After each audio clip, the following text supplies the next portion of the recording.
संकटमोचन हनुमंत लाल की, राजा रामचंद्र सरकार की, जनक नंदनी जानकी मैया की, लक्ष्मण भैया की, सरजू मैया की, अयोध्या धाम की, नमः पार्वती पतये हर हर महादेव। आइए अन्य विषयों की चर्चा को विराम देते हुए भगवान के मंगलमय चरित्रों में प्रवेश करते हैं। जिस ग्रंथ का हम आज श्रवण लाभ प्राप्त करने जा रहे हैं, आए हुए सभी श्रोताबंधों का मैं हृदय से अभिवादन करता हूं और भगवान से प्रार्थना करता हूं कि आप सबके हृदय में उनकी अविरल भक्ति स्थापित हो। हमारे विप्र देवता हमारे प्रिय अनुज रविकांत जी आए, इनका मैं स्वागत करता हूं और आप सभी का मैं स्वागत करता हूं।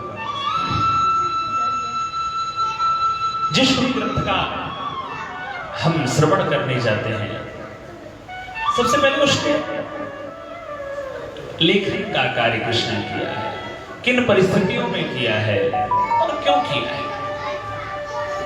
जब तक हम विषय में प्रवेश करने से पूर्व ये जान नहीं लेते हैं कि इस विषय का प्रतिपाद्य देवता कौन है, प्रतिपाद्य विषय क्या है, तब तक उस विषय को जानने का आनंद नहीं होता है।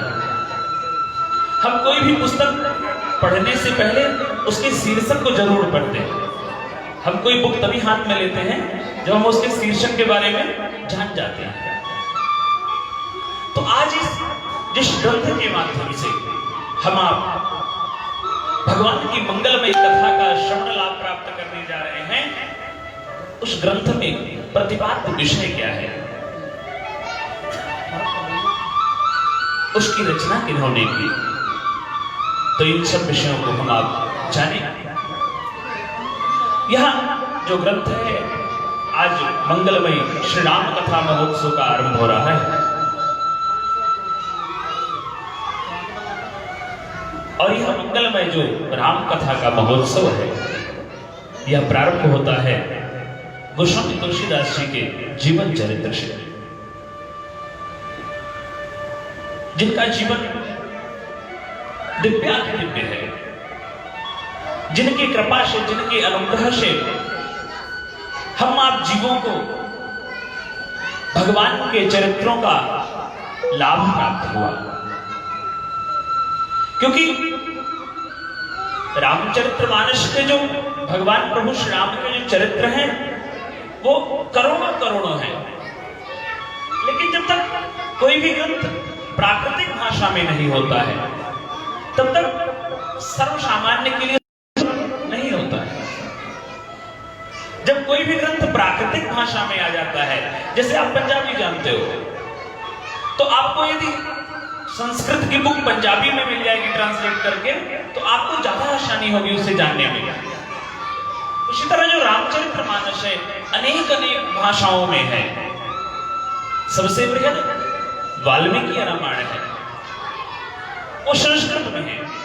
तो संस्कृत सर्वसुलभ भाषा तो नहीं है। प्रभु के नाम के चरित्रों का गुणानुवाद बहुत से लोगों ने किया अपने अपने तरीके से, पर जो गोस्वामी जी ने किया वो अद्भुत थे। सबसे ज्यादा प्रचलित यदि कोई भी ग्रंथ हुआ है तो रामचरितमानस है। ये गोस्वामी जी हैं। गोस्वामी जी श्री वाल्मीकि जी महाराज के साक्षात स्वरूप हैं। हनुमान जी के विनय के बाद हनुमान जी ने प्रार्थना की, उसके बाद सर्वसामान्य को सुलभ करने के लिए प्रभु का चरित्र गोस्वामी जी ने अवतार लिया। ऐसा सुना जाता है गोस्वामी जी का जो जीवन चरित्र है, जब उन्होंने जन्म लिया बांदा के पास उनके गांव का स्थान है। जब वहां पर जन्म लिया और जैसे जन्म लिया तो एक अद्भुत बालक, ये बालक कैसा है? बालक जैसे पैदा होता है तो सामान्य प्रायः यह देखा जाता है कि बालक रोता है, और ये बालक पैदा होते ही राम कहने लगा। प्रायः यह देखा जाता है कि बालकों के मुख में दांत नहीं होता, और ये कैसा बालक? इसके मुख में तो 32 दांत।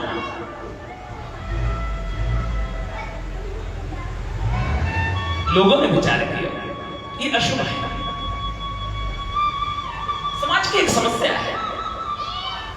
जो पचा नहीं पाते या तो वो उसे एक कोष्ठक में बंद कर देते हैं या तो उसे अशुभ कह करके टाल देते। ये उसकी बहुत बड़ी समस्या है, ये मेजर प्रॉब्लम है उसकी। जो समझ नहीं आएगा या तो वो महान बन जाएगा या तो बहुत दूर छोड़ देंगे उसे। लोग विचार करने लगे, इस बालक घर में नहीं रखना, कहीं छोड़ दो। ऐसा विचार जब माँ ने सुना, माँ तो माँ होती है, माँ ने भाई को बस कहा, अरे बहन, ये लोग तो इस बालक को कहीं छोड़ने की बात कर रहे हैं, आप एक काम करोगे? ये मेरे इतने सारे गहने हैं, बहुत सारे गहने उनको भेंट स्वरूप दे दिया और उनसे विनती की कि आप एक काम करिए, इन गहनों को लेकर के अपने मायके चली जाइए और मेरे बालक का लालन पालन करिएगा। उनका ठीक है। भाई ने बालक को लिया और जो पारितोषिक दिया वह सब लेकर के अपने मायके चली गई। और जब मायके गई, बालक का लालन पालन होने लगा। अब बालक की अवस्था 5 वर्ष की हो गई।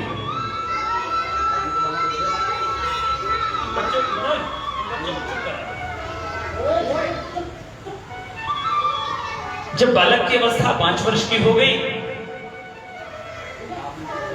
तो जिस धाय ने पालन किया था वो भी धाय चली गई। अब उनके घर को संदेशा भिजवाया गया कि इस पुत्र को आप लेकर के जाइए, क्योंकि जिस धाय ने पालन किया था वह मर गया। पिता ने कहा, जिसके जन्म के बाद मां चली गई और जिसका पालन करने वाली धाय चली गई, हम ऐसे बालक को लेके नहीं जाएंगे, हमें आवश्यकता नहीं है।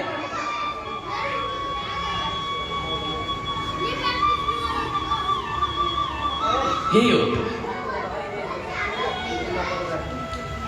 जिसके जीवन में कुछ महान होने वाला होता है, देखा जाता है कि उसको समाज पहले तिरस्कृत करता है। जो भी महान होने वाला होगा पहले उसको स्वीकार नहीं किया जाता।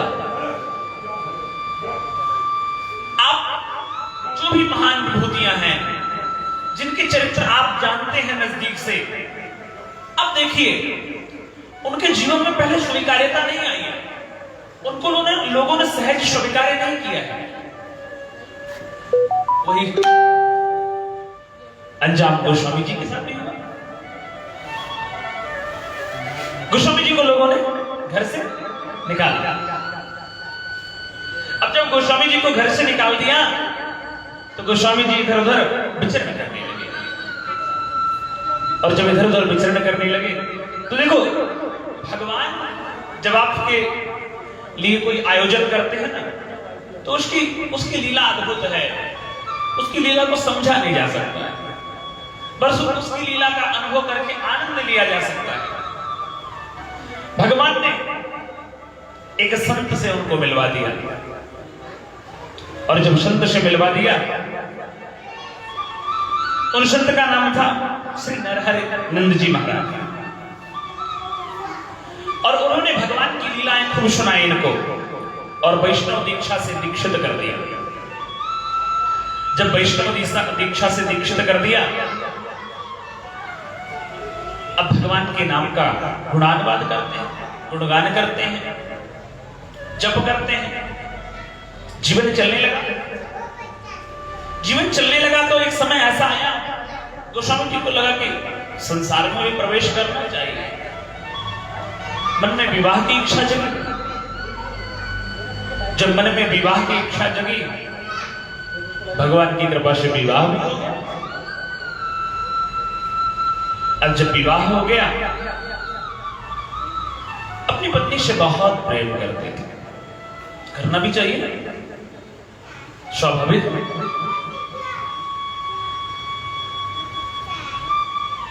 यहां तक कि यूं होता था कि गोस्वामी जी अपनी पत्नी को मायके जाने नहीं देते।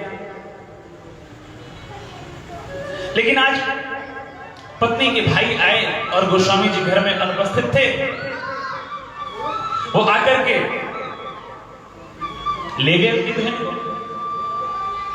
जब ले गए, गोस्वामी जी आए, उनको पता चला। रात्रि के समय ही गोस्वामी जी भी निकल पड़े। अब जब गोस्वामी जी निकले, रात्रि में ऐसा सुना जाता है कि नदी का बहाव जरा तेज था और उस बहाव में गोस्वामी जी ने मुर्दे पर ही आश्रय लेकर के नदी को पार कर दिया।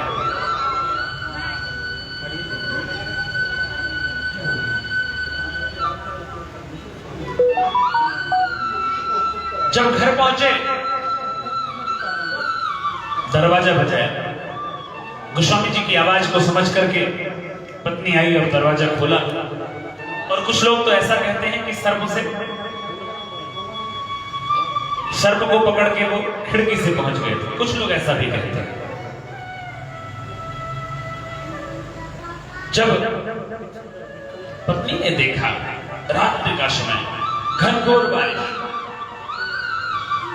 पत्नी ने देखते ही स्वागत नहीं किया।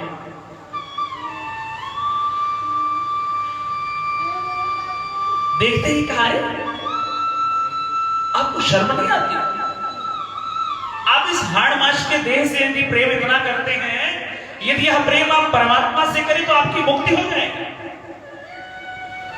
कोई अपने मन में बहुत सारे भाव बना करके आपके पास आएगा और आप पहुंचते ही उसका स्वागत ऐसे शब्दों से करो तो वो व्यक्ति अच्छा समझेगा। गोस्वामी जी को बात लग गई। गोस्वामी जी ने कहा, अच्छा, जिन पांवों से वो चल के आए थे उन्हीं पांवों को ऐसा मोड़ा और वहां से चल पड़े।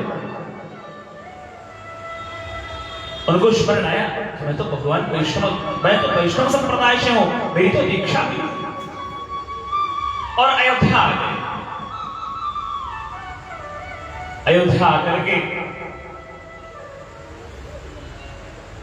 भगवान के नाम का जप निरंतर करते रहते थे। जब वो सोच क्रिया के लिए जाते तो एक मार्ग में ही बबूल का पेड़ था, तो जो जल अवशेष बचता था उसे उसी में डाल देते थे। एक क्रम उनका चलता रहा और उस वृक्ष में प्रेत निवास करता था। एक दिन प्रेत प्रकट होकर के कहता है, कहो ब्राह्मण देवता क्या चाहिए? अगर आपको किसी से कोई आशा ना हो और आपसे खड़ा होकर के बताओ क्या चाहिए, तो आप जवाब कुछ दे पाएंगे? जब आपको कोई आशा है ही नहीं तो आप जवाब क्या देंगे? उसमें अगर चाहिए तो कुछ नहीं, हाँ भगवान के दर्शन करना चाहता हूं। अच्छा, पर मैं ये करवा नहीं सकता। मैं भगवान के दर्शन कराने का सामर्थ्य तो नहीं रखता हूं, लेकिन हाँ एक आपको युक्ति बता सकता हूं।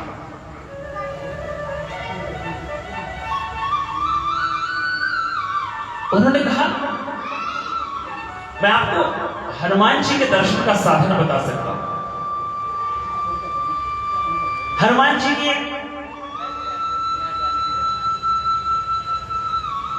लीला आपको बता सकता हूं। जहां पर भगवान का संकीर्तन होता है, उनकी कथा होती है।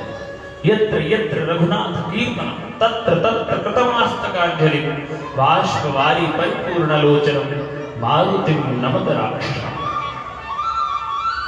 जहां जहां पर भगवान के नाम का संकीर्तन होता है, कथा होती है, वहां पर हनुमान जी महाराज आते हैं। सबसे पहले आते हैं और सबसे अंतिम में जाते हैं। तो सब लेने का है। हनुमान जी महाराज के जब दर्शन हो गए गोस्वामी जी को उस प्रेत की कृपा से भूत पिशाच निकट नहीं आवे। जिनके नाम लेने मात्र से भूत प्रेत नहीं दिखते, वो उनके दर्शन का युक्ति बता रहा है। इसीलिए कहते हैं जब वो देने पे आता है तो किससे दिला दे कोई पता, और जब लेने पे आता है तो कहां कहां से लेने लग जाए वो भी पता नहीं लगता है।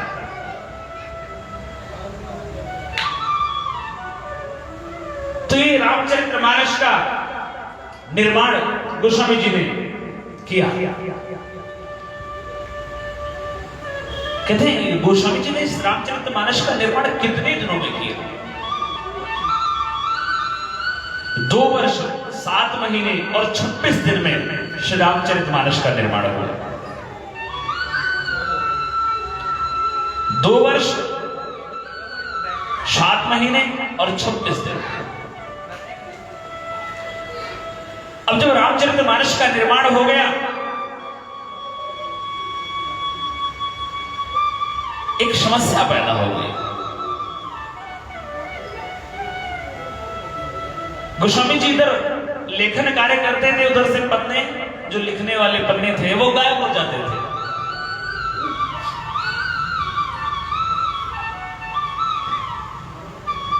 और पन्नों का विवाद खत्म हुआ तो जो उस समय के विद्वान थे उन्होंने कहा इतने सारे चरित्र भगवान के पहले से उपलब्ध है, ये प्राकृतिक भाषा में लिखने की क्या आवश्यकता थी?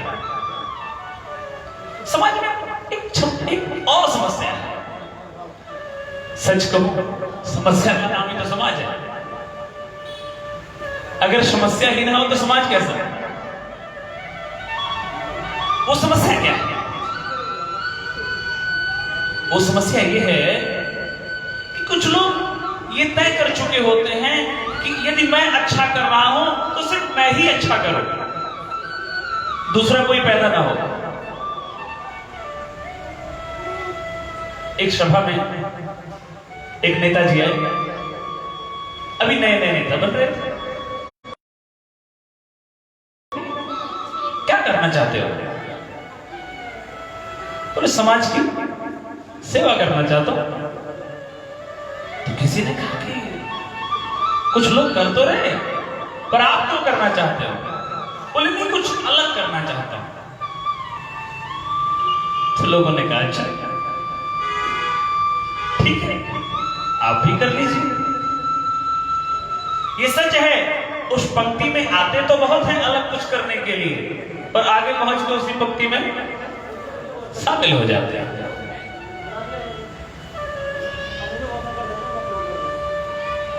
तो जब वो समस्या गोस्वामी जी के सामने भी आई है, उस समय के जो काशी के विद्वान थे उन्होंने ग्रंथ को मान्यता नहीं दी।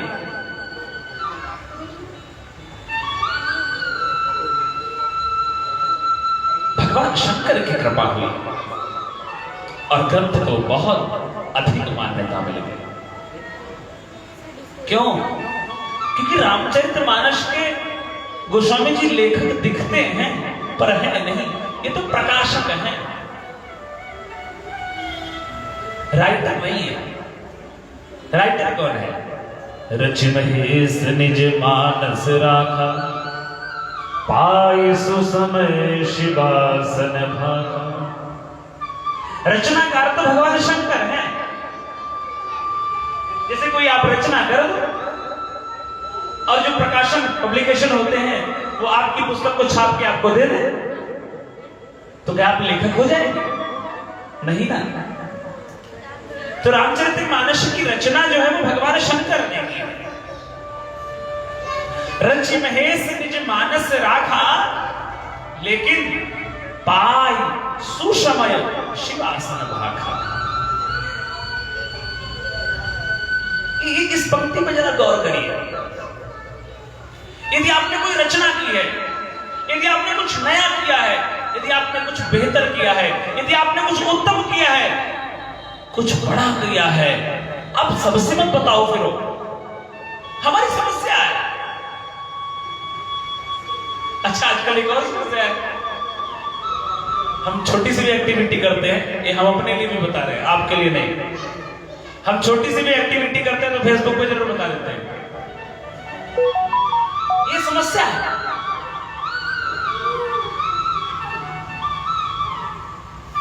हम उस शुभ अवसर का ध्यान नहीं रखते। अच्छा, कुछ लोग इतने बदतमीज हो गए कि क्या बताना चाहिए, कब बताना चाहिए नहीं, क्या क्या नहीं बताना चाहिए वो भी बताते रहे।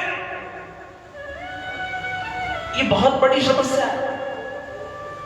आज क्राइम ग्राफ क्यों बढ़ रहा है, उसका मुख्य कारण ये, क्या देखना चाहिए और कितना देखना चाहिए, ये जो स्वतंत्रता दे दी है ना हमें, हम जो मर्जी देखें, जितना मर्जी देखें, इतनी स्वतंत्रता। और बहुधा देखा जाता है स्वतंत्रता ने समाज का निर्माण अच्छा नहीं किया। किसी भी स्वतंत्रता ने समाज का निर्माण बेहतर तभी होगा तो वो अनुशासन में रहेगा, सुशासन में रहेगा। उसी घर का, उसी परिवार का, उसी समाज का, उसी राष्ट्र का निर्माण अच्छा हो सकता है जिसमें शासन होता है। हमें इतनी स्वतंत्रता मिल गई है, हम जिसको मर्जी जो मर्जी कहें, और कहने के बाद यदि कोई प्रश्न कर दे तो हम क्या कहते हैं? हमें अभिव्यक्ति की आजादी है। किसे क्या कहना है यही नहीं निश्चित कर पाए हम।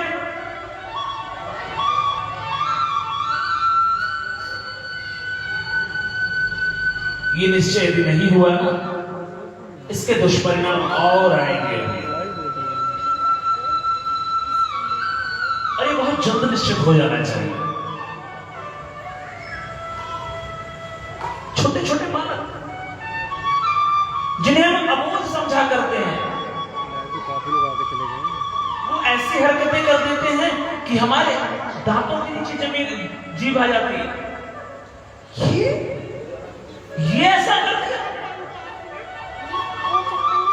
हम इस उम्र में तो हम सोचते भी नहीं थे ऐसे। ये स्वतंत्रता राम ही बचाए, इतना स्वतंत्र नहीं होना चाहिए।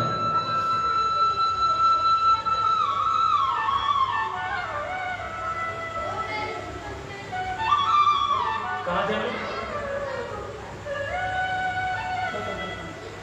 स्वतंत्रता नहीं। रचि महेश निज मानस राखा। ध्यान से सुना करो, पूछा जा सकता है, ठीक? रचि महेश निज मानस राखा। कुछ उत्तम करो, कुछ बढ़िया करो, तो किसी ऐसे समय का चुनाव करो जब बताया जा सके। सबको नहीं, हर किसी को मत बताओ। हर किसी को बताओगे ना, लोग संभाल नहीं पाते ना। आप क्या कहते हैं? लोग संभाल नहीं पाते। भगवान शंकर ने रचना करके इतने दिनों से रखी, किसी को बताया कोई पात्र तो मिले। अब शेरनी का दूध लोहे के पात्र में और प्लास्टिक के पात्र में रखा हुआ तो टिकेगा थोड़ी। शेरनी के दूध के लिए तो स्वर्ण पात्र होने की आवश्यकता है। शेरनी का दूध लोहे के पात्र में नहीं टिकता।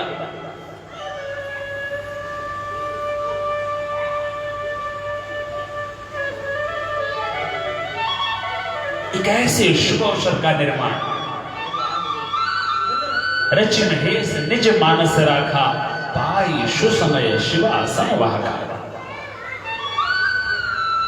गोस्वामी जी के इस चरित्र का प्रकाशन अब सभी में हो गया, सभी को पता चल गया।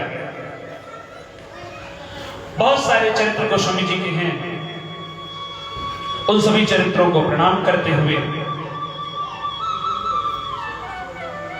रामचरितमानस की तिथि क्या है, जिस तिथि में इसका निर्माण हुआ। संबत 1680 गंग के तीर, श्रावण शुक्ला सप्तमी तुलसी तजो शरीर।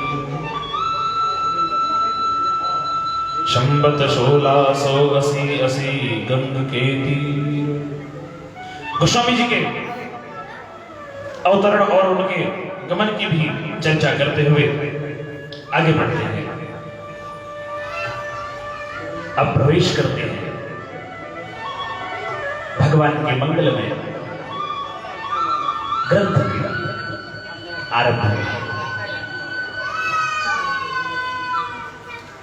बच्चों को थोड़ा चुप करो। श्री रामचरितमानस श्री जानकी वल्लभो विजयते तराम।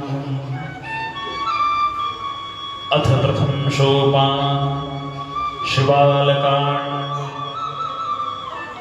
यह सप्तकांड रामचरितमानस, इसका आरंभ बालकांड से होता है और इसका परावसान उत्तरकांड से होता है।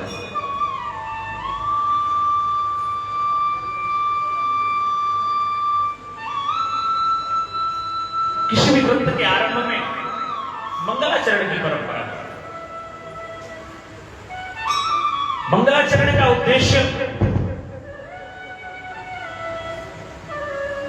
जो ग्रंथ के प्रतिपाद्य देवता होते हैं, बहुधा देखा जाता है जो वैष्णव ग्रंथ होते हैं उसमें भगवान विष्णु की आराधना उपासना, उनको नमन प्रणाम किया जाता है। जो शैव ग्रंथ होते हैं वह उनको नमन करते हैं। जो शाक्त ग्रंथ होते हैं वो भगवती को नमन करते हैं।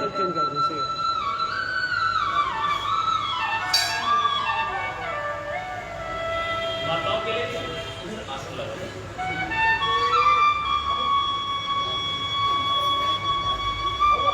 तो ऐसे ये रामचरितमानस का प्रतिपाद्य देवता कौन है? पर यहां तो गोस्वामी जी ने कुछ अलग कर दिया।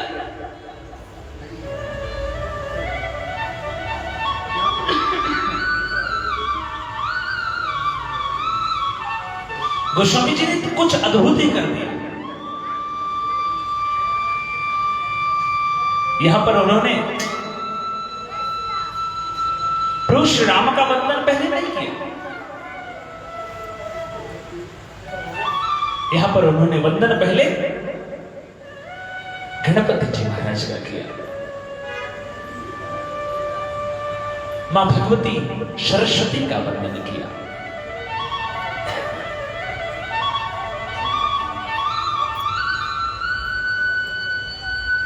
और जिस अक्षर से आरंभ किया है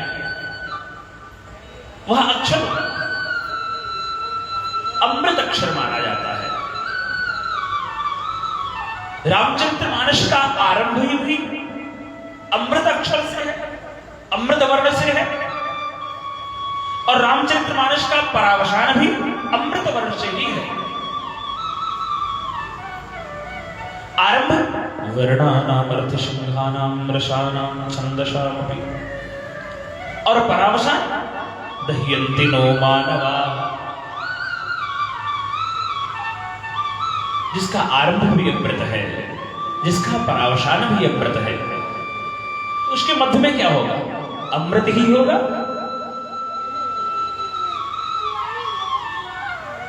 आदौ अंतौ चयन नास्ति वर्तमाने भी तत्व था। जिसका आदि है उसका तो अंत है। मध्य में जो दिख रहा है वो कुछ बनावटी हो सकता है, लेकिन जिसके आदि का पता ही नहीं है, या जिसका आदि सम अक्षरों में है और अंत भी उन्हीं अक्षरों में है, तो उसके मध्य का भाग भी वैसा ही होगा।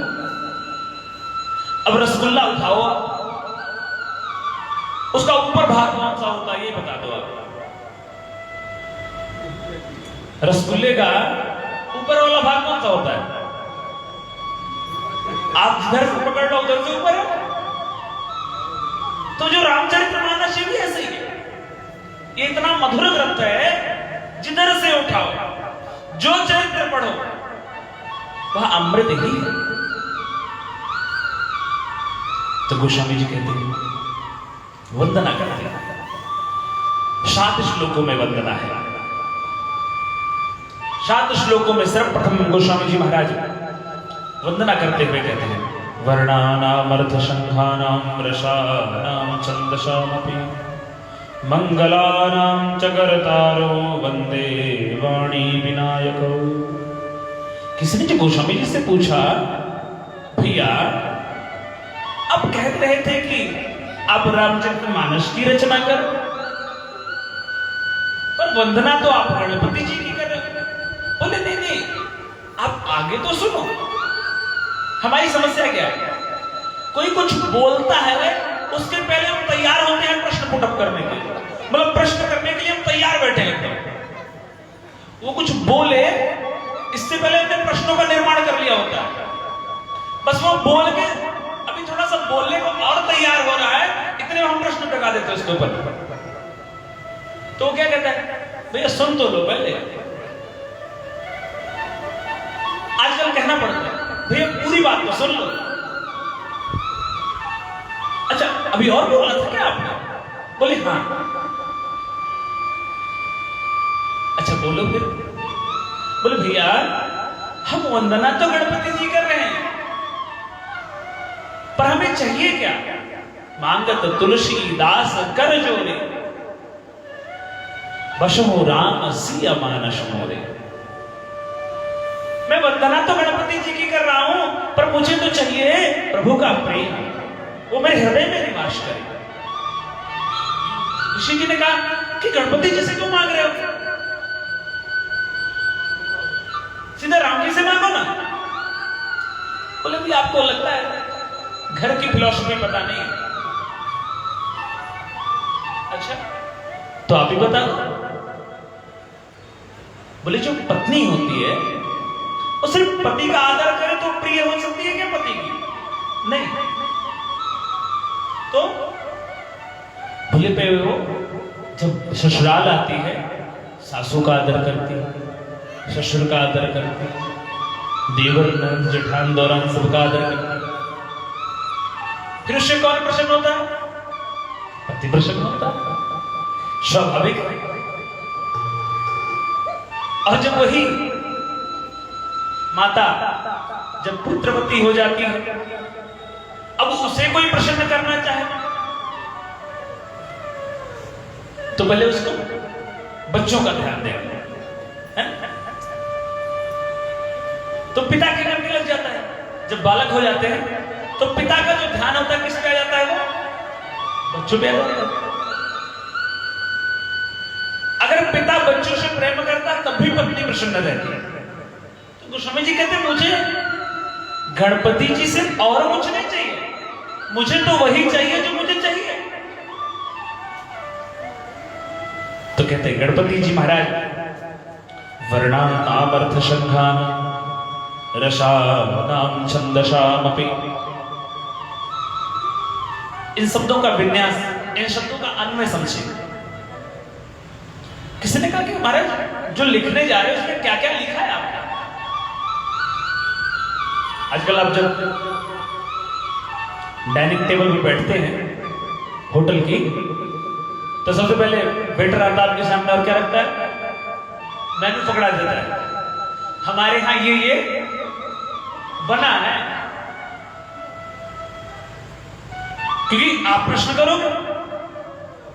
घर में तो क्या होता है, पूछना नहीं चाहिए। अगर आप घर में हो ना तो कभी मत पूछो कि आज क्या बनाया। अरे जो बनाया बनाया, और खाना भी वही है। अब चाहे प्रेम से खा लो और चाहे क्लेश करके खा लो, क्यों भी जरूरी है, खाना तो वही पड़ेगा। गोस्वामी जी कहते हैं इसमें क्या क्या है ये जान लो आप। वर्णा नाम अर्थ संघा, मैंने इसमें शब्दों को लिखा है। वो शब्द कैसे है? अर्थपूर्ण है। और ऐसे विषय नहीं है सिर्फ हमने अक्षर नहीं लिखे, उन शब्दों को समूह में लिखा है। और समूह में लिखने के साथ साथ संघानाम छंदसाम में ऐसे नहीं लिखते उड़ते पड़ते। किसी चीज का अर्थ गद्य में भी तो अच्छा लगता है, लेकिन जब वो पद्य में होता है तो ज्यादा कब लगता है।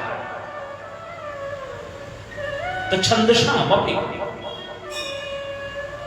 मंगलानाम च कर्तारो, और ऐसे वैसे शब्द नहीं है, उनका अर्थ ऐसा वैसा नहीं है। तो कैसा है? मंगलानाम च कर्तारो, वो मंगल को करने वाला है। मंगल शब्द का तात्पर्य क्या होता है? हम कहते हैं ना आपका मंगल हो, ऐसा कहते हैं सामान्य भाषा, सामान्य व्यवहार में बहुत हम ऐसा कहते देखे जाते हैं कि आपका मंगल हो। तो मंगला नाम च कर्तारो, मंगल शब्द का अर्थ होता है आगे बढ़ना, उन्नति के मार्ग पर आगे बढ़ना, कुछ उत्तम कार्यों के लिए। मगिगतो धातु से मंगल शब्द का निर्माण होता है, और मगिगतो धातु आगे बढ़ने के उद्देश्य में ली जाती है। तो मंगलानाम च कर्तारो, किसका वंदन कर रहे हो? वंदे वाणी विनायको, भगवान गणपति जी महाराज का मैं वंदन करता हूं। गणपति जी कहाँ रहते हैं? मस्तिष्क। गणपति जी किसके देवता हैं? बुद्धि के देवता हैं। और मां सरस्वती किसकी देवी है? ज्ञान की नहीं, वाणी की देवी है। अब आपका मस्तिष्क अच्छा हो या आपकी वाणी अच्छी हो पर आपका मस्तिष्क अच्छा ना हो, फिर तो वही कूड़ कबाड़ बाहर निकलेगा। तो इसलिए मैं गणपति जी महाराज का वंदन करता हूं कि मेरा मस्तिष्क भी अच्छा रखे, और मां भगवती सरस्वती का वंदन इसलिए करता हूं कि मेरी वाणी अच्छी रहे। तो ऐसे शब्द और वर्णों के जो अधिष्ठान देवता है मैं उनका वंदन करता हूं। अगले श्लोक में भगवान शंकर भूतनाथ भोलेनाथ और मां भगवती गौरी, मां भगवती उमा का वंदन करते हुए गोस्वामी जी कहते हैं भवानी शंकर वंदे श्रद्धा विश्वास रूपिणो याभ्याम विना न पश्यन्ति सिद्धा स्वान्तस्थमीश्वर। भवानी शंकर वंदे, मैं मां भगवती उमा का वंदन करता हूं। शंकर वंदन, भगवान शंकर का वंदन करता हूं। ये भगवान शंकर और मां भगवती उमा है क्या? क्या रूप है इनका?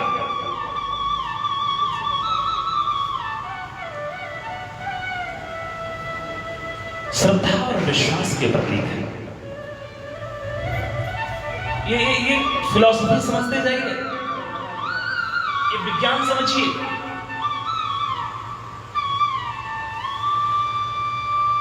वही घर अच्छा घर हो सकता है जहां पर पति पत्नी पर श्रद्धा करे और पत्नी पति पर विश्वास करे। आजकल होता नहीं है। मुझे तो ऐसा लगता है जैसे जैसे हम उलझते जा रहे हैं ना, वैसे सिर्फ संशय को लाते चले जा रहे हैं। चलो हमारे आप में तो कलयुग ही रहेगा। जैसे जैसे हमारे पास साधन बढ़ते जा रहे हैं ना, तो कहीं ना कहीं संदेह बढ़ता चला जा रहा है जीवन में, और ये कहां ले जाएगा राम ही जाने। पर गोस्वामी जी कहते हैं, मैं भगवान शंकर और मां भगवती का वंदन करता हूं।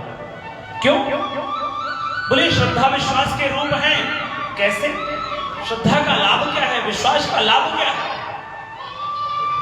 याभ्याम बिना न पश्यन्ति, याभ्याम जिसके बगैर, बिना न पश्यन्ति जिसके बगैर दिखाई नहीं देता, क्या?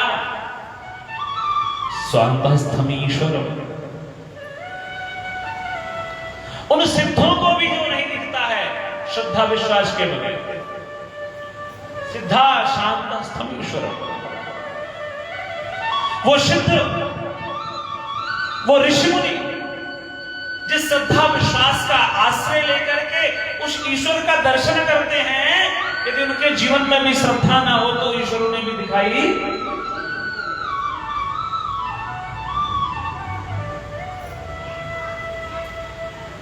ये श्रद्धा है कैसे? अब समझिए इसके विज्ञान। श्रद्धा आपके जीवन में चश्मा है, लेंस है आपके जीवन का, पर ये लेंस कब काम करता है? चश्मा कब काम करता है? जब पहनेंगे। फिर तो बहुतों का चश्मा बिक जाएगा। चश्मा तभी तक काम करता है जब तक अंदर की ज्योति रहती है, जब तक अंदर की ज्योति रहती है। यदि अंदर की ज्योति ना हो तो बाहर जितना मर्जी महंगा चश्मा लगाओ, फिर तो कांच है आपके लिए, इससे ज्यादा कुछ नहीं। लेकिन अंदर की जो ज्योति होगी, उस ज्योति को बड़ा सा दिखाई देता है जब आप चश्मा लगाते हैं। छोटी छोटी चीजें बड़ी दिखने लग जाती हैं। वो जो परमात्मा अणु अणु में विद्यमान है, तो आपको विराट दिखने लग जाएगा। वो जो शब्द आपको दूर से दिखाई नहीं देते, वो शब्द ऐसा लगता है आपकी आंखों के सामने खड़े हो गए। ये कमाल चश्मे का तो है, पर कब? जब अंदर की ज्योति होगी। तो गोस्वामी जी कहते हैं जो श्रद्धा ये अंदर की ज्योति है, ये वो वाला लेंस है कि आपके जीवन में ईश्वर को आपके सामने खड़ा कर देगा। तो इसलिए मैं भगवान शंकर का और मां भवानी का वंदन करता हूं।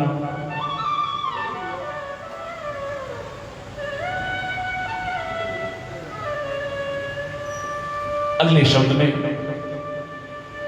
वंदे बोधमयं नित्यं गुरुं शंकर रूपिणं यमाश्रितो हि वक्रोऽपि चंद्रः सर्वत्र वंद्यते।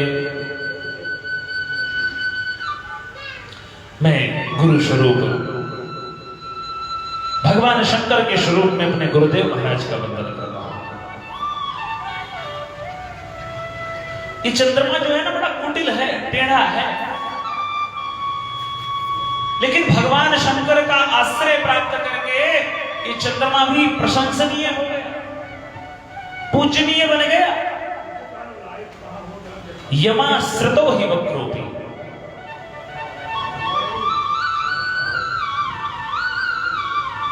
यमाश्रितो हि, जिनका आश्रय प्राप्त करके वक्रोऽपि, टेढ़ा चंद्रमा भी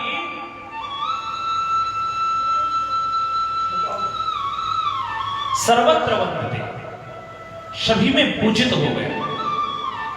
ये चंद्रमा का स्वभाव कैसा है? चंद्रमा कैसा है? दोषाकरोऽपि कुटिलोऽपि कलंकितोऽपि मित्रावसान समये विहिदोदयोऽपि चंद्रस्तथापि गिरिसः शीर्षा बिभरति नैवाश्रितेषु गुणदोष चिन्ह विचारणास्ति दोषा करो। चंद्रमा में दोष है, कलंकित तो दोष क्या है? ये घटता बढ़ता है। कलंकित तो चंद्रमा पे कलंक भी है। मित्रावसान समय विहितो देव, जब इसके मित्र का अवसान का समय होता है, इसका मित्र कौन? सूर्य। जब इसके मित्र का अवसान का समय होता है तो ये प्रसन्न होता है,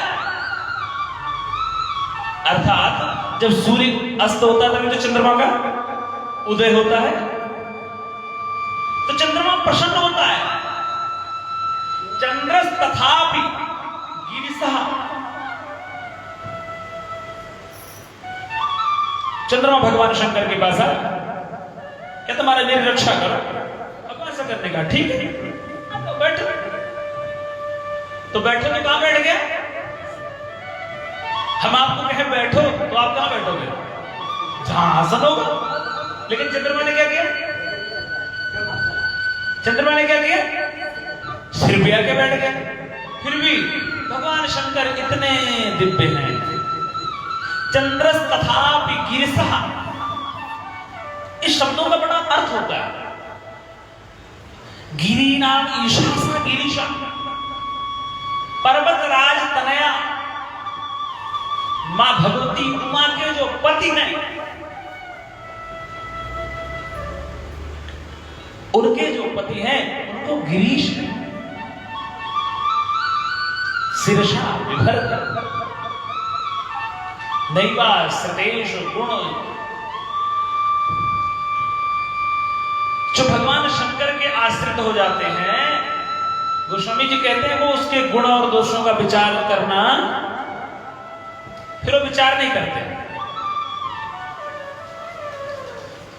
इतने दिव्य है भगवान शंकर कि भगवान नारायण से युद्ध करने को तैयार हो जाते हैं बाणासुर के लिए। बाणासुर का शिष्य है। ऐसा प्रसंग आता है कि बाणासुर के लिए भगवान शंकर नारायण के सामने युद्ध करने को तैयार हो जाते हैं। क्यों? क्योंकि वो उनके आश्रित है। किसी ने कहा भगवान नारायण से युद्ध कर रहे हैं, क्या करे? चेला है तो चेले की तो चिंता करनी पड़ेगी। तो आप भगवान पर अस्त्र चलाओ, क्या करें? आश्रित है। तो वहां पर भगवान शंकर ने भगवान नारायण से युद्ध किया।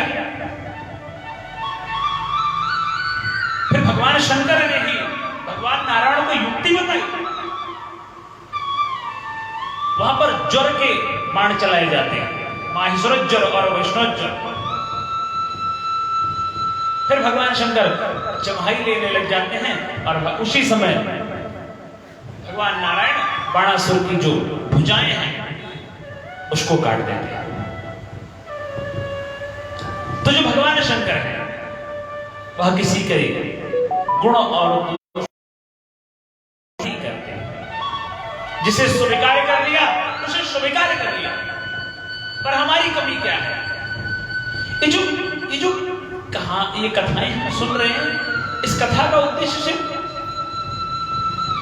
पुस्तक न रह जाए, पुराण न रह जाए, ये कथा हमारा जीवन चरित्र बने।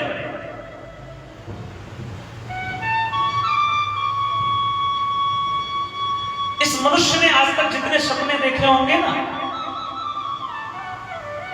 इस मनुष्य प्रजाति ने आज तक जितने स्वप्न देखे होंगे, उस सबसे बड़े स्वप्न में यदि सबसे उत्तम स्वप्न, सबसे उत्तम कल्पना यदि कोई होगी तो प्रभु श्री राम का चरित्र है। भगवान श्री राम के चरित्र को यदि हम सही अर्थों में ग्रहण कर लें तो हमारा गृहस्थ धर्म, हमारा पारमार्थिक धर्म, हमारा लौकिक और पारलौकिक दोनों सुधर जाएगा। गोस्वामी जी ऐसे थोड़ी कहते हैं, नीति प्रीति परमार्थ स्वार्थ को न जान सम राम यथार्थ। किसे कैसे प्रेम करना है, किसे कैसी नीति चलानी है, परमार्थ कैसा करना है, अपना स्वार्थ कैसे निकालना है, को न जान समरावत था। जैसा भगवान प्रभु श्री राम जानते हैं ऐसा कोई नहीं जानता। आप कहोगे कैसे? प्रश्न होता है ना, ऐसा क्या किया प्रभु श्री राम ने? आप सोचो, अयोध्या के सम्राट, और अयोध्या उस समय मानी जानी राजधानी थी।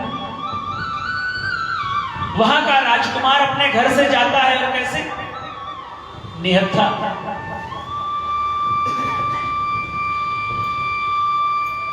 और रावण की विराट सेना को पराजित करते हैं, वो भी बिना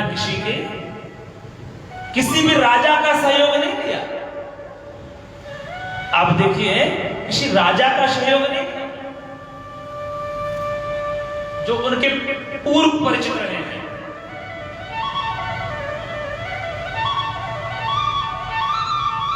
तो ऐसे जिनके पास कुशल योजना करना, यदि व्यवहारिकता को श्रेष्ठतम उच्चतम स्तर पे पहुंचाना है तो भगवान राम के चरित्र को जीना पड़ेगा। तो कुमार विश्वास जी कहते हैं ना, आप मत मानो राम भगवान है, पर अपने भाई के लिए त्याग उन्होंने किया था, कर दो ना। आप मत मानो कि वो भगवान है। यहाँ पार्षद का टिकट मिलने वाला हो तो बहुत सी चीजें छोड़नी पड़ती है, वहां तो राज्य मिलने जा रहा है।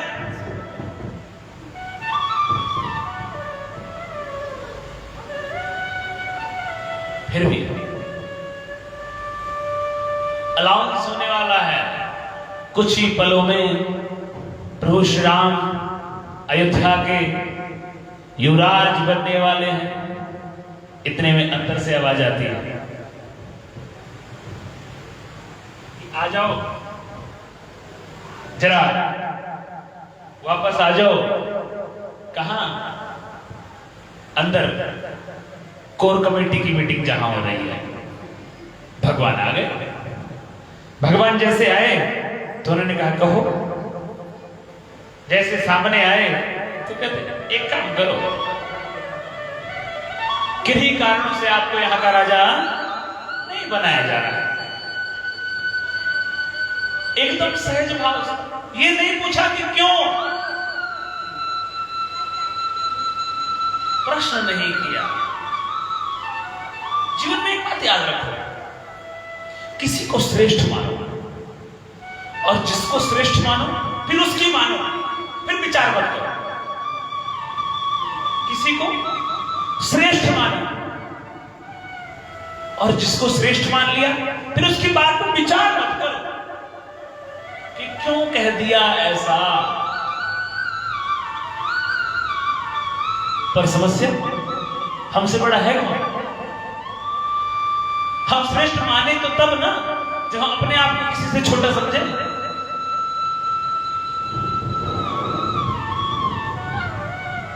मां ने पूछा, बेटा अंदर गया था, क्या बात हुई? कितनी सहजता। पिता दीन मोहि कानन राजू। पिता ने ना मुझे जंगल में राज दे दिया। मां अवाक सी रह गई। सोचो, एक पल को मां स्तंभित हो गई। पिता दीन मोहि कानन राजू, मुझे पिता ने जंगल का राज दे दिया है और वो मेरा वहां बहुत सारा काम पड़ा हुआ है, वो मुझे करना है। ये नहीं कहा कि मां मैं पिता से नाराज हो गया।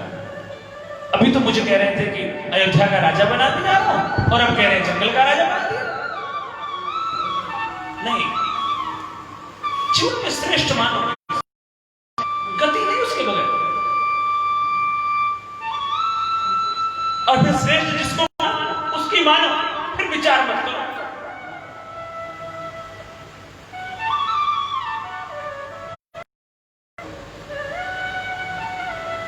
तो ऐसे प्रभु श्री राम जिसका आश्रय ले लिया, फिर उसके गुण और दोष का चिंतन नहीं। अगले श्लोक में गोस्वामी जी वंदना करते हैं। सीताराम गुणग्राम पुण्यारण्य विहारिणो वंदे विशुद्ध विज्ञानो कबीश्वर कपीश्वरो। कबीश्वर श्रीमद वाल्मीकि जी महाराज को प्रणाम करते हुए कपीश्वर हनुमान जी महाराज को प्रणाम कर रहे हैं। राम गुणग्राम पुण्यारण्य विहारिणो, जो प्रभु श्री राम सीता जी के जो चरित्र हैं उनमें जो निरंतर अवगाहन कर रहे हैं, जो विहार कर रहे हैं, ऐसे कबीश्वर और कपीश्वर को मैं प्रणाम करता हूं। अगले श्लोक में मां भगवती का वंदन करते हुए गोस्वामी जी कहते हैं। उद्भव स्थिति संहार कारिणीं क्लेशहारिणीं सर्वश्रेयस्करीं सीतां नतोऽहं राम वल्लभा। मां भगवती का वंदन करते हैं जो इस संसार का पालन, लय और सृजन करती हैं। ऐसी मां भगवती का वंदन करते हुए गोस्वामी जी प्रभु श्री राम का वंदन करते हैं। सबका वंदन करते हुए भगवान गोस्वामी जी महाराज गुरुदेव का वंदन करते हैं, हनुमान जी महाराज का वंदन करते हैं, कपीश्वर कपीश्वर आदि का वंदन करते हुए कहते हैं।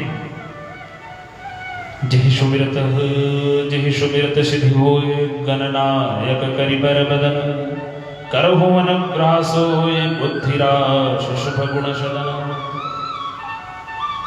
मूक होई पाचार पंगु चढ़े गिरिवर गहन जासु कृपा सुदयाल द्रवमु सकल कलिमल दहन। मूकं करोति वाचालं पंगुं लंघयते गिरिं यत्कृपातमहं वन्दे परमानन्दं माधवम्। नील सरोरुह नीलधर नील नील सरोरुह श्याम तरुण अरुण वारिज नयन करो शुभ मोर धाम सदा क्षीर सागर से। अब गोस्वामी जी महाराज फिर से पुनः गुरुदेव का वंदन करते हैं। बंदहु गुरु पद पदुम परागा बंदहु गुरु पद पदुम परागा सुरचि सुबास सरसी अनुरागा सुरचि सुबास सरस अनुरागा। गुरुदेव जी महाराज का वंदन करते हैं। बंदो गुरु पद पदुम परागा सुरचि सुबास सरसी अनुरागा। श्री गुरुपद नख मणिगन ज्योति सुमिरत दिव्य दृष्टि ही होती दलन दो मोहतम सोष प्रकाशु बड़े भादुर आवे जासु। उघर हे विमल विलोचन हिय के मिटहि दोष दुख भव रजनी के सूझहि राम चरित मनि मानिक गुप्त प्रगट जहाँ जहि जहि खानिक। गोस्वामी जी महाराज गुरुदेव का वंदन करते हुए अनेक बातें कहते हैं। जब गुरुदेव कृपा करते हैं तो कहते हैं उघर ही विमल विलोचन ही। चर्म चक्षुओं को खोलने का काम गुरुदेव नहीं करते।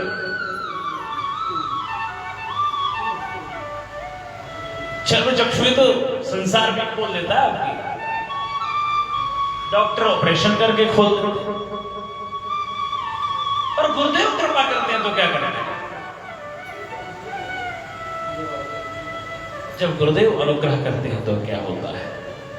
उघर ही विमल विलोचन हिय के अंदर के नेत्रों को खोलते हैं गुरुदेव भगवान। और जिनके अंदर के नेत्र खुल गए ना साहब, फिर उनके आनंद का ठिकाना नहीं होता।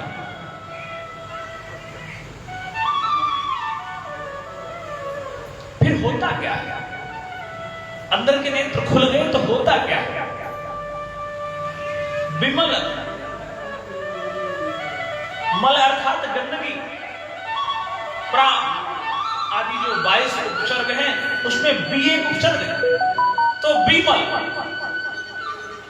आपके हृदय की जो गंदगी जिसके कारण आपके नेत्र खुल नहीं रहे हैं, तो विमल विलोचन हिय के। तो किसी ने कहा कि ठीक है, मान लिया गुरुदेव ने कृपा की, नेत्र खुल गए हृदय में, तो हुआ क्या?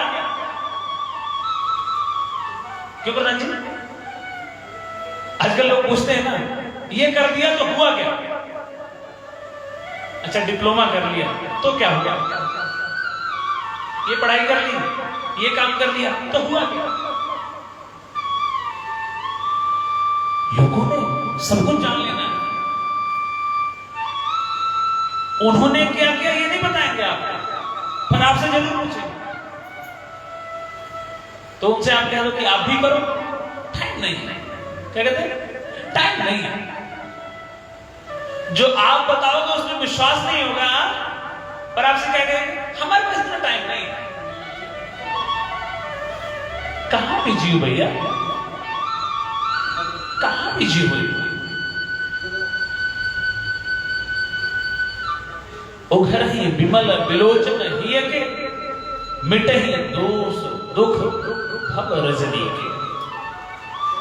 इस संसार रात्रि का जो अंधियारा है तो एक पल में मिट जाएगा जब गुरुदेव भगवान कृपा करेंगे।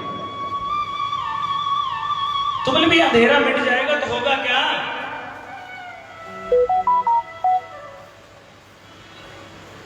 हमने मान लिया गुरुदेव ने कृपा की, हृदय के नेत्र खुल गए, भवसागर का अंधियारा मिट गया, तो क्या होगा? कहते ना, हमने इतना कमा लिया तो कमा लिया, तो फिर क्या? हमने घर बना लिया तो फिर क्या? अच्छा, तो स्वामी जी कहते सूझे राम चरित्र मन माने, गुप्त प्रकट जहां जो जही खाने। इस हृदय में ही जो राम का चरित्र क्या हो गया है, इधर उधर छिटक गया है, इधर उधर पड़ा हुआ जो भगवान का चरित्र है वो प्रकट हो जाएगा। अयोध्या को ढूंढने के लिए दूर थोड़ी जाना पड़ेगा, वृंदावन को ढूंढने के लिए कहीं दूर थोड़ी जाना पड़ेगा, हृदय की यात्रा करनी पड़ेगी। क्योंकि स्थूल रूप में कोई चीज आपके पास कितनी देर तक रह सकती है? आप किसी व्यक्ति से प्रेम करते हो, कितनी देर तक आपके पास रह सकता है? घंटा, 2 घंटा, 4 घंटा, 6 घंटा, दिन, 2 दिन, 6 महीने, इतने कुछ जीवन भर। पर हर पल तो नहीं। हर पल कौन है आपके साथ? आपका हृदय। और आपके हृदय में जो है वो हर पल आपके साथ है। तो गुरुदेव कृपा करते हैं तो दूरी नहीं,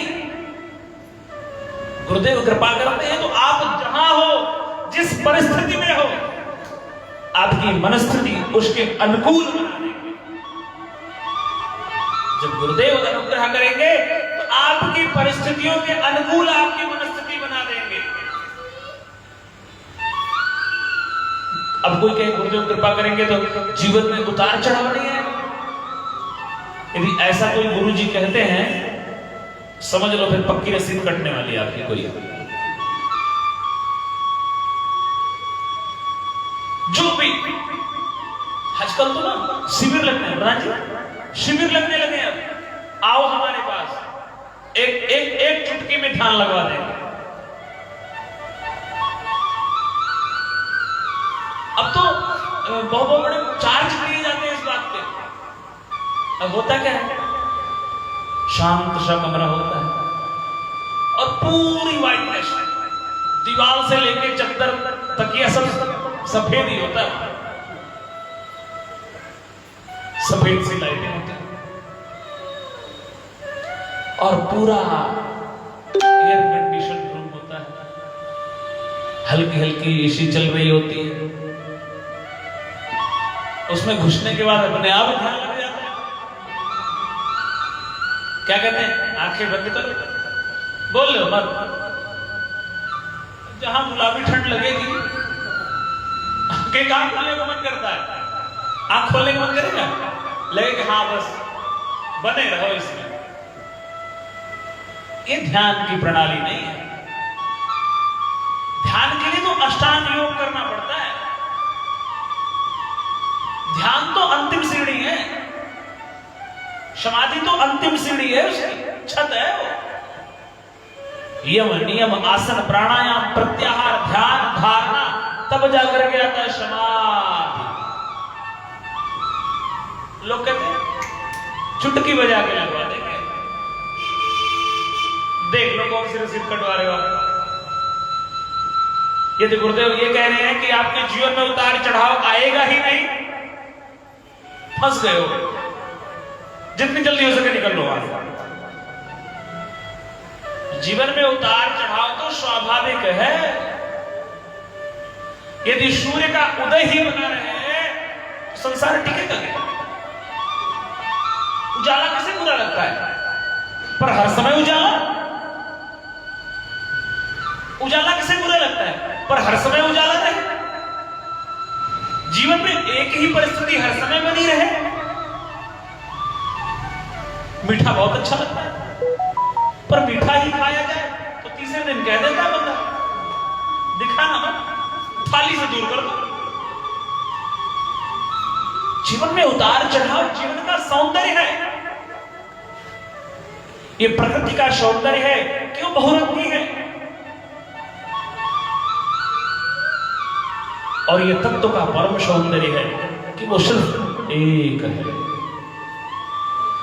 वो परम सत्ता सिर्फ एक ही रूप में है। लेकिन ये प्रकृति बहुरंगी है।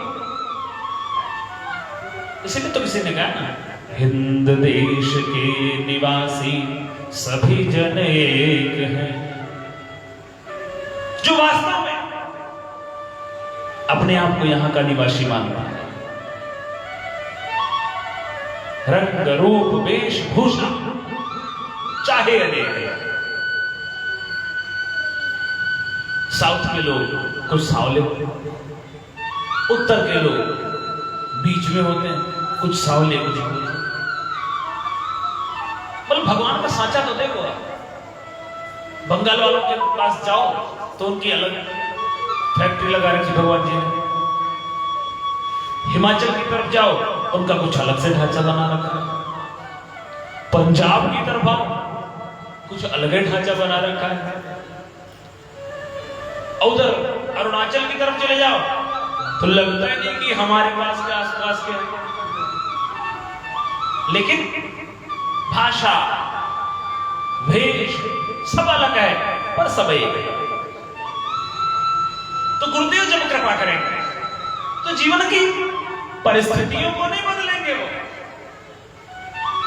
आप इस शर्त से अगर किसी गुरु के आश्रय में जाते हैं कि आपके जीवन की परिस्थिति को बदल देंगे, आपके जीवन में दुख आएगा ही नहीं, आपके जीवन में विपत्ति आएगी ही नहीं, काहे समय खोटा कर रहे हो, घर में बैठो।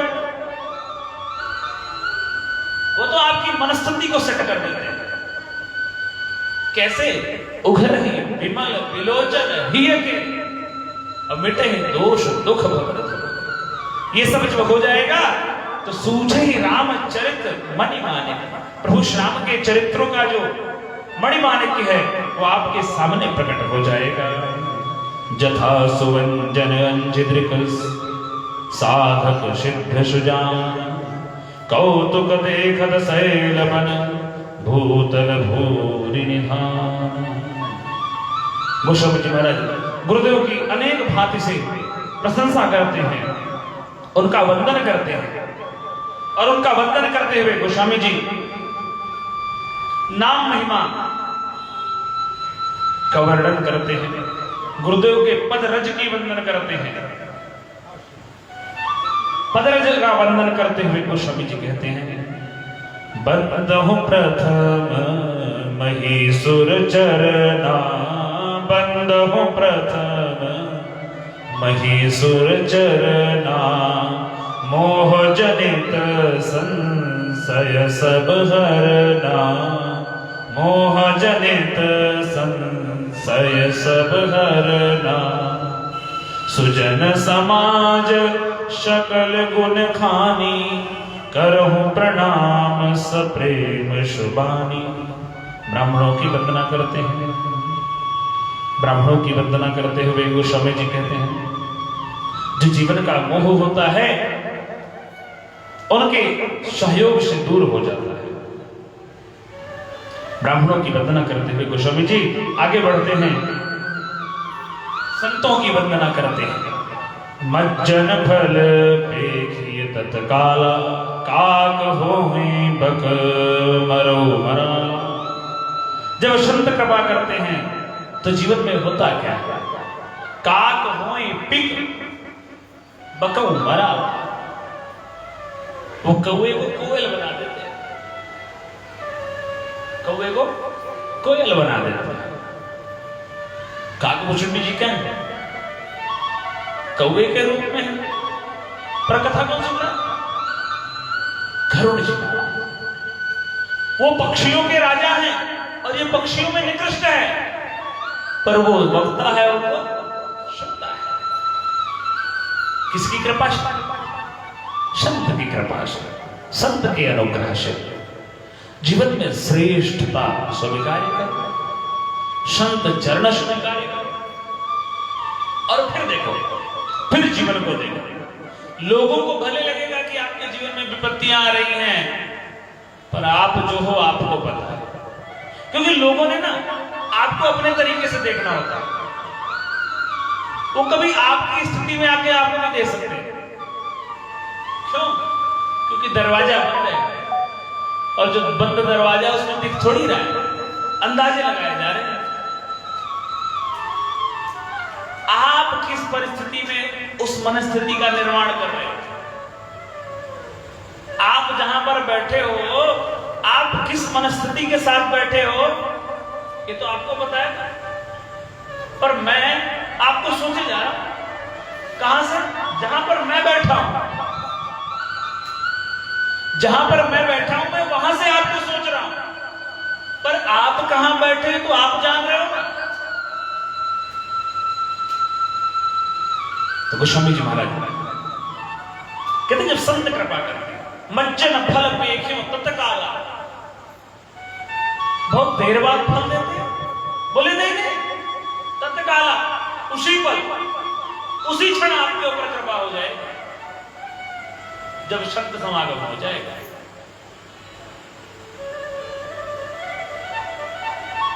किसने कहा कैसे? गोस्वामी जी कहते हैं, नारद भक्ति सूत्र नाम का एक ग्रंथ है, नारद भक्ति सूत्र। तो गोस्वामी जी संतों की परिभाषा देते हैं, संत कैसे होते हैं? गोस्वामी जी कहते हैं अगम्य अमोघश्च। संत कैसे होते हैं? अगम्य, जाना नहीं जाता है, जान पाते नहीं जल्दी से, लेकिन जान गए तो अमोघश्च, फिर अमोघ है, फिर वो रामबाण है। तो किसी ने कहा भैया जानेंगे कैसे? बोले बाबू ये बताओ, आपके सामने कोई सुगंधी बेचने वाला निकले, सेंट बेचने वाला निकले, अगर वो नहीं भी बताएगा तो भी पता चल जाएगा। नाक अगर ठीक हो, ठीक ना भी हो ना, इत्र की बाजार से निकलो तो पता लगता है कहीं से निकल गए। तो जब संत आपके आसपास आने लग जाएंगे, आपके जीवन में उनका फेरा लग जाएगा, तो पता तो आपको लग जाएगा साहब। अब जरूरी यह है कि आप रुक जाओ उनके पास। तो अगम्यो अमोघश्च, यदि आप उन्हें जान गए तो फिर वो सब कुछ मिलेगा जो आप चाहते हैं। आपका स्वार्थ भी सिद्ध होगा और आपका परमार्थ भी सिद्ध होगा। तो बाल्मीक नारद घट जोनी निज निज मुख निकही निज होनी जल चर थल चर नभ चर नाना जे जड़ चेतन जीव जहाना मति की रति गति भूति भलाई जब जहि जहाँ जतन जहाँ जहि पाई सो जानब सतसंग प्रभाव लोक वेद न आनव पाऊ। वाल्मीकि जी महाराज ने, नारद जी महाराज ने, अगस्त जी महाराज ने निज निज मुख ने कही निज होनी। कौन क्या था और कौन क्या हो गया तो सबने कही। जलचर थलचर नभचर नाना, सबने भगवान के सत्संग का प्रभाव बताया। इसीलिए गोस्वामी जी कहते हैं बिनु सत्संग विवेक न होई, बिनु सत्संग विवेक न होई। लेकिन राम कृपा बिनु सुलभ न सोई, राम कृपा बिनु सुलभ न सोई। जब तक प्रभु की कृपा नहीं होती है तब तक जीवन में सत्संग नहीं मिलता। बिनु सत्संग, बगैर सत्संग के विवेक का जागरण नहीं होता। विवेक कहीं से आता जाता थोड़ी है। क्या अच्छा है और क्या बुरा है आपको नहीं पता। क्या अच्छा है और क्या बुरा है आपको पता नहीं है। किसको नहीं पता भाई? सब ज्ञानी हैं, सब जानकार हैं यहां पे। क्या कहां कितना कैसे अच्छा है सबको पता है, पर वो पता कैसा है? सोया हुआ है। तो विवेक से होता क्या? सत्संग से होता क्या? विवेक जागृत हो जाता है, कहीं से आता जाता थोड़ी है। हम क्या कहते हैं? बुखार चढ़ गया, बुखार कैसे आया जाए थोड़ी है। उसका टेम्परेचर 93 होता है, 95 हो गया तो शुगर 80 तो रहती है, बढ़ गई तो शुगर हुआ थोड़ी आपका। लोग क्या कहते हैं? मुझे शुगर हो गया। शुगर है, नहीं तो टिकोगे नहीं आप।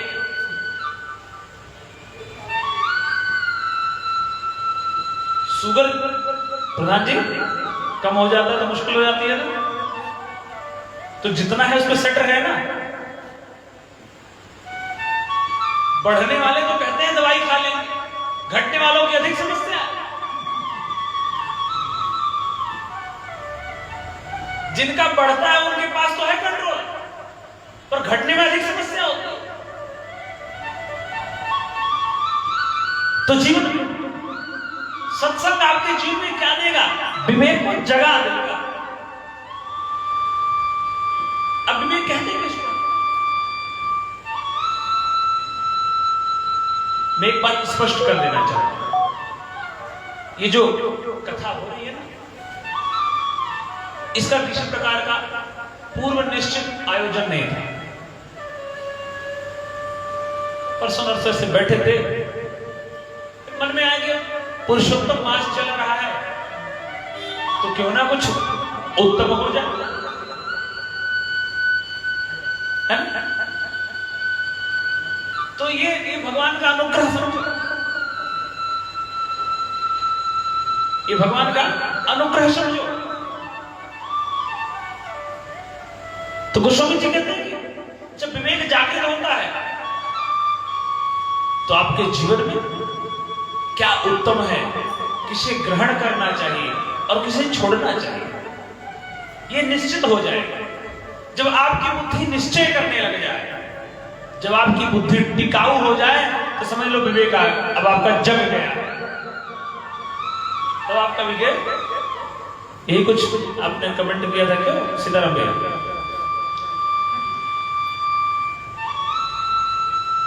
तो जब विवेक जागृत हो जाता है तो आपके जीवन में सच क्या है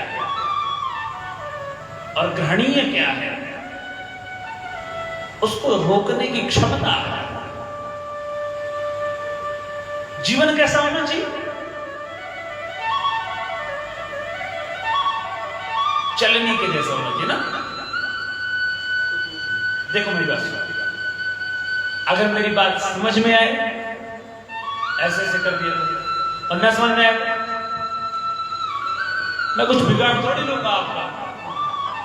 पंचायती राज्य के नागरिक हो भैया, लोकतांत्रिक देश के नागरिक, स्वतंत्रता आपको सबको है, तो समझ आए ऐसे कर दो और ना समझ में आए तो ऐसे कर दो। अब मैं क्या रहा था वो बता दो मुझे। क्या चर्चा चल रही थी? हाँ, तो जब विवेक जागृत हो जाएगा तो जीवन कैसा होना चाहिए? चलने के जैसे, है ना? अरे अब तो हाँ ना कर दो, क्यों बिट्टू जी? जीवन कैसा होना चाहिए? चलने के जैसा होना चाहिए। अच्छा, आटा आज तक किसने किसने चला गया? तो चलनी जैसा होना चाहिए जीवन।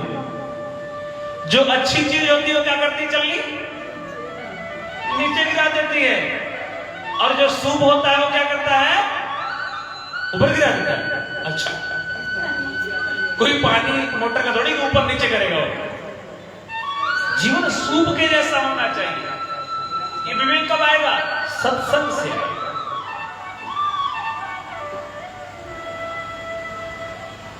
हम क्या कह रहे हैं? जीवन कैसा होना चाहिए? चलने के लिए। ना ना, अरे उल्टे का सीधा समझो तो सही।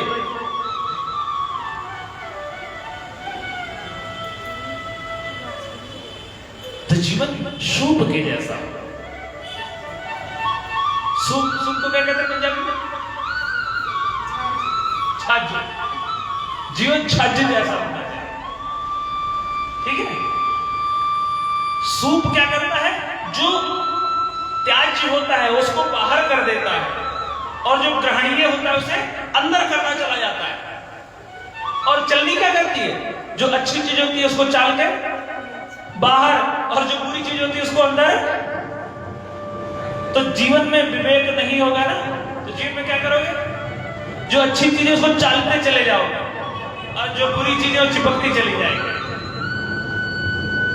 और जब सत्संग मिल जाएगा, संत चरण मिल जाएगा, उनकी जिह्वा का, उनकी वाणी का प्रसाद मिल जाएगा, तो उत्तम को ग्रहण करना सीख जाओगे। ठीक है?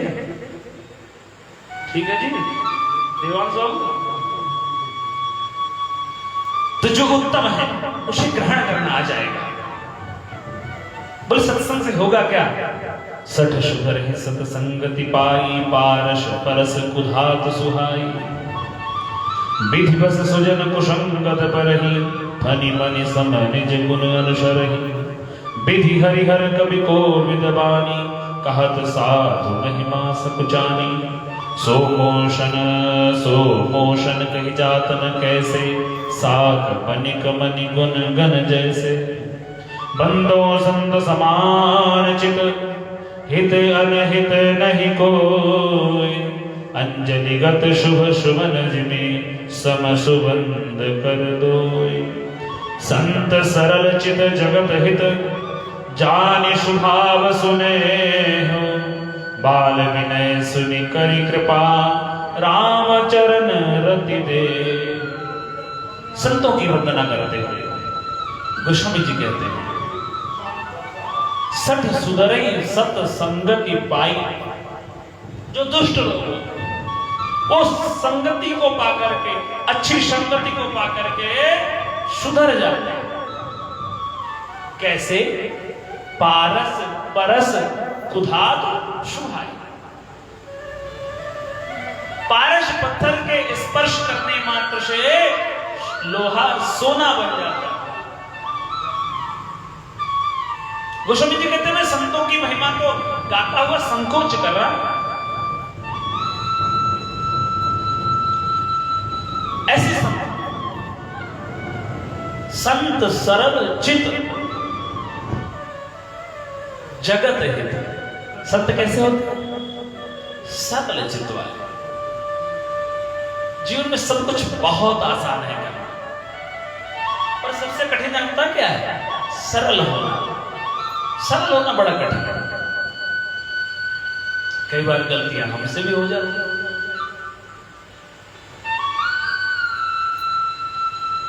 सरल चित्त, जो सरल चित्त होगा वही जगत का हित समझेगा।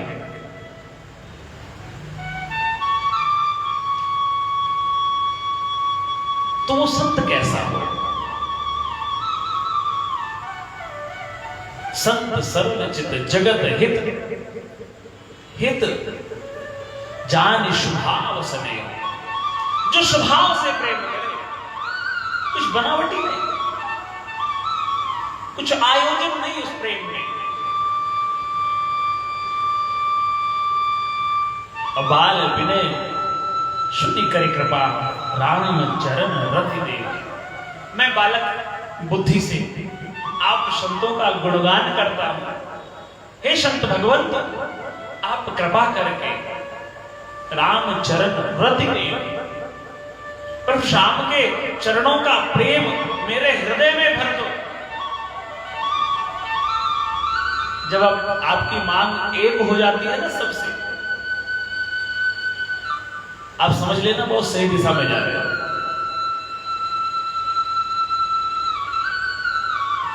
अच्छा, बहुतों की मांग एक होती है, वो सबसे यही मांगते हैं, और उसका मतलब ये थोड़ी सही दिशा में जा रहे हैं। प्रधान जी, बहुतों की मांग एक है, जिससे मिलते हैं चलो यार आज हो जाए, तो कहता है अभी ना तनख्वाह नहीं मिली है। कोई नहीं, मुझे मिल गई। तो कहता है रहने दो, आज मंगलवार है, वो छोड़ो, सब वार भगवान के होते हैं। जिन्होंने अपराध करने हैं वो क्या कहते हैं, देखो उनकी बुद्धि कितनी निर्मल है। ये भेद हम में आप में है कि सोमवार दुर्गा जी, शंकर भगवान, मंगलवार हनुमान जी, बृहस्पतिवार नारायण जी, शुक्रवार संतोषी माता, शनिवार शनिदेव, रविवार सूर्य का, बुधवार गणेश जी। लेकिन वो क्या कहते हैं, सब वार भगवान के हैं। सोचो कितनी निर्मल बुद्धि है, तभी तो एक तरफ जाते हैं। तो हे प्रभु, हे संत भगवान, आप ऐसी कृपा करें कि मेरे हृदय में प्रभु श्री राम के प्रेम का प्रवाह हो जाए, उनके चरणों का प्रेम हमें मिल जाए। अब गोस्वामी जी कहते हैं, ये पंक्ति जरा सुनने लायक है, सुनने लायक तो सारी है, पर ध्यान से अगर कुछ आयोजन करना है, कुछ अच्छा करना है, कुछ बेहतर करना है, तो बहुरी बंद खल गन सति भाए, जे बिनु काज दाहिने बाएं। संतों की प्रशंसा करने के बाद आप सीधा यहां कहां आ गए? बहुरी बंद, एक बार नहीं, बहुरी बंद खल गन सति भाई। गोस्वामी जी कहते हैं, किसकी प्रशंसा कर रहे हैं, किसका वंदन कर रहे हैं? पूछने वाले ने कहा, अरे क्या कह रहे हो आप? दुष्टों की वंदना होती बोला। गोस्वामी जी कहते, भैया क्या हो गया आपको? उनकी वंदना एक बार थोड़ी होती है, उनकी वंदना ही वंदना होती है। इसीलिए तो चाणक्य जी कहते हैं, कुछ करने जा रहे हो आप, कुछ अच्छा करने जा रहे हो, दुर्जनम प्रथमम वंदे सज्जनम तदनंतरम। अरे जो अच्छे हैं वो तो आपके साथ है ही, उन्हें कहां साथ लेना है? जो आपसे प्रेम करते हो तो आपके साथ ऑलरेडी है। क्यों आनंद जी? जो आपसे प्रेम करते हो तो आपके साथ है, तो साथ में लेना किसको है? बोले उनसे कुछ नहीं लेना और उनका साथ लेना है। उनसे कुछ नहीं लेना है पर उनका साथ लेना है। तो बहुरी पद खल गनि सत भाई, जे बिनु काज दाहिने बाएं। घड़ी देख लीजिए।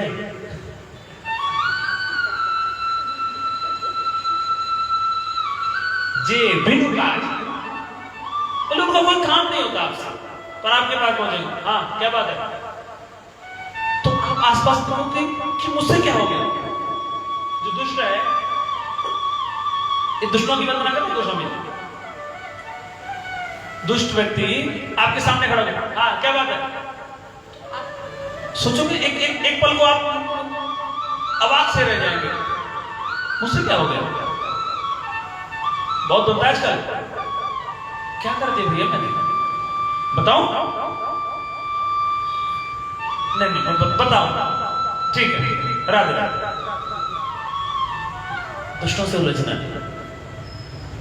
कुछ अच्छा करने जा रहे होते, वो जैसा कहें जो कहें तो हाँ ठीक है भैया।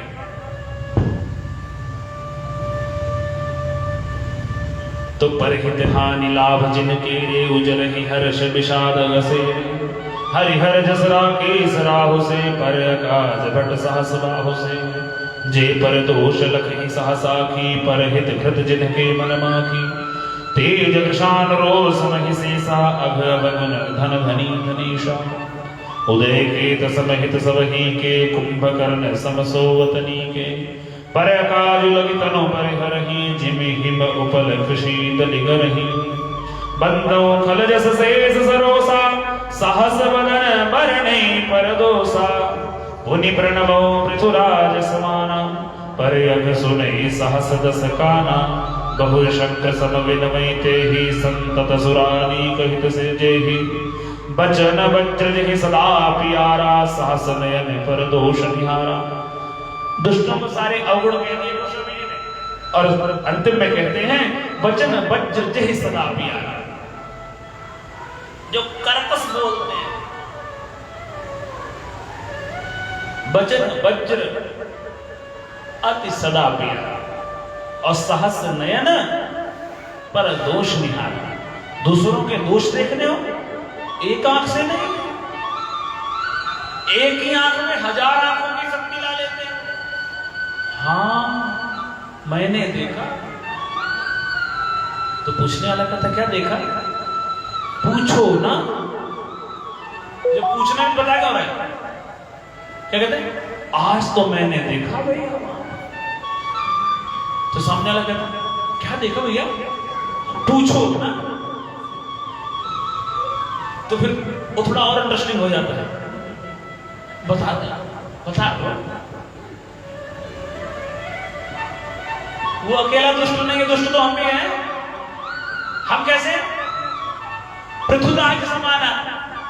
राजा पृथु ने भगवान की तपस्या की, 100 अश्वमेध यज्ञ की।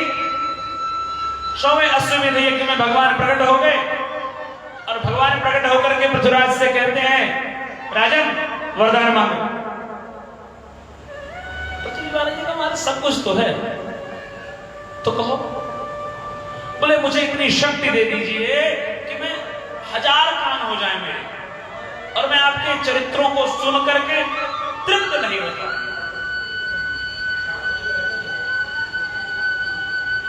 भगवान ने कहा अच्छा, अब शरीर में कान ही कान दिखेंगे, अच्छा लगेगा? अच्छा लगेगा? नहीं अच्छा लगेगा। अब शरीर में नाक ही नाक हो, आंख ही आंख हो, तो कहीं शरीर अच्छा लगता है? जो जहां है वो वही अच्छा लगता है। अच्छा भगवान इंजीनियरिंग देखो कितनी कमाल की, मतलब आज तक उनसे गलती नहीं हुई। कंपनियां तो हर साल कहती है 2013 मॉडल है, मतलब कुछ भूल गए थे अभी लगाने को। ये 2014 मॉडल है। मतलब ये जो इंजीनियर है इनसे कुछ तो गलतियां रह जाती हैं, उसी तरह में कुछ तो गलतियां रह जाती हैं, लेकिन उससे कोई गलती होती बना। आज तक कान की जगह कान नहीं लगाया, हाथ नहीं लगा दिया कि हाथ ऐसा करेगा। मुख की जगह मुख ही लगाया, मुख को माथे पे नहीं लगा दिया। नेत्रों की जगह नेत्रों को लगाया, नासिका की जगह नहीं लगा दिया। तो गोस्वामी जी कहते हैं बचन वज्र जिहि सदा पिया शासन पर दोष निहारा। दूसरों के दोषों को बहुत ज्यादा बारीकी से मत देखो, उनको देख के ना आपका चित्त बिगड़ेगा, आपका भला नहीं होने वाला है। वो क्या कर रहा है, क्यों कर रहा है, उसे करने दो, उसके दोषों पर नहीं, अपने गुणों को बढ़ाओ। उसके दोषों का चिंतन करोगे तो सारी शक्ति तो उसमें खर्च कर दोगे आप। आपके गुण क्या है, आप उनकी वृद्धि करो, आप उस पर ध्यान दो।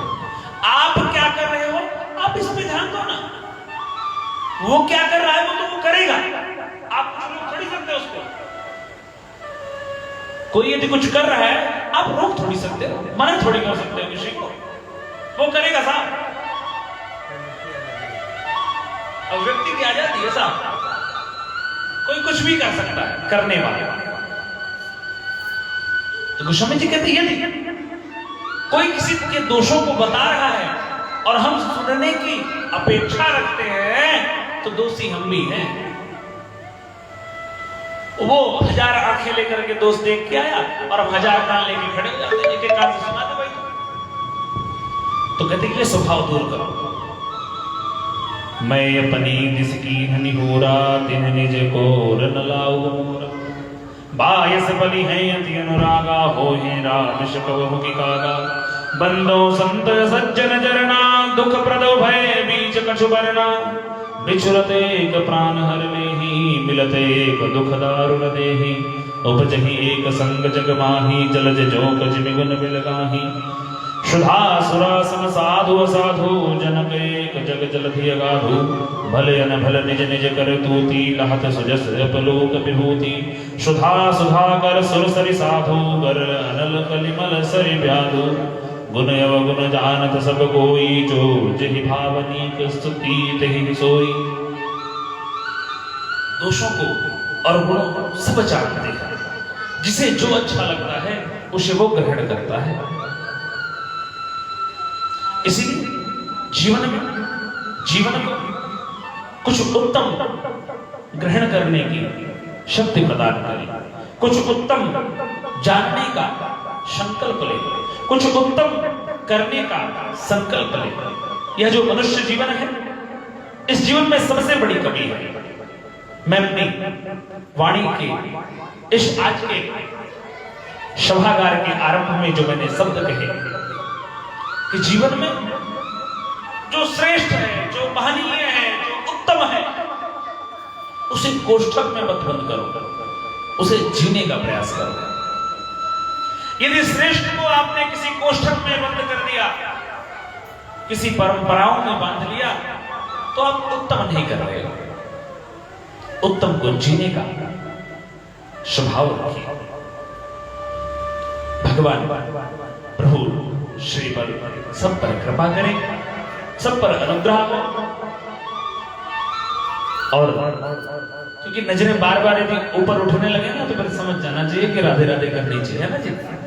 बोलो राघवेंद्र सरकार की, हनुमान जी महाराज की, अम्बे मैया की, लक्ष्मण भैया की, नमः पार्वती पते।